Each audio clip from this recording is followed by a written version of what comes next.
Yesterday, my very good friend Pat Risser passed away. And there was a vigil held online and on the phone yesterday, which I listened to a little bit, but didn't really say anything.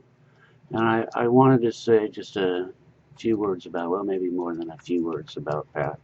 I first met Pat in 2002 at the NARPA convention or conference, where I had kind of crashed it to present a program of my own after reading Mad in America and getting Psych Right started.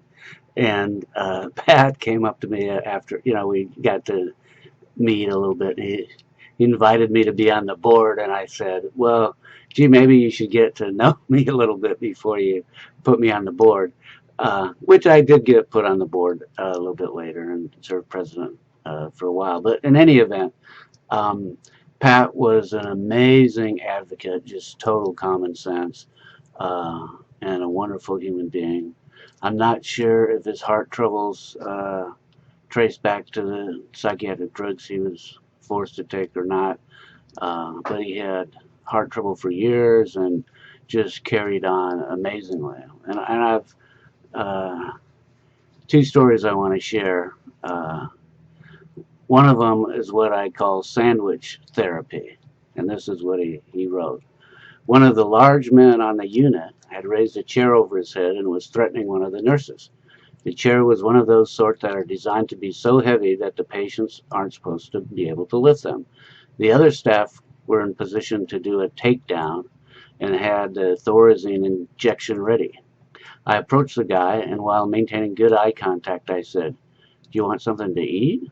Would you like a sandwich or a donut?" He looked amazingly startled, and then he sat the chair down and said, "Yes." I unlocked the doors of the unit and walked with him across the street, where I brought him a cup of coffee and a sandwich. While he was eating, I said, "You looked angry back there. Want to talk about what was going on?" Well, we had a good talk, and he was considerably calmed down by the time we returned to the unit. From then on, I was teased by the other staff about practicing sandwich therapy. So that's on the akmhcweb.org website, which I got from Pat. And in talking to him, I'm pretty sure he told me that the guy told him he was raising the chair because he was afraid that he would hurt someone, and he knew that would be a way to get the staff to prevent him from doing that. The other story uh, is from the Zyprexa Papers, um, where the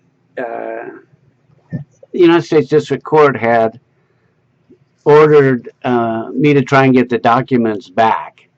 And Lilly was just, Eli Lilly, the manufacturer of Zyprexa, was just um, relentless at trying to get people to take them off the web and return them.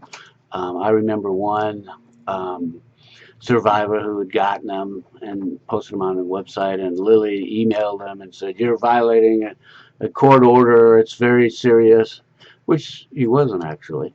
And an hour later, they sent him another email. "It's been an hour. You haven't taken them down. This is very serious. You're going to be in trouble."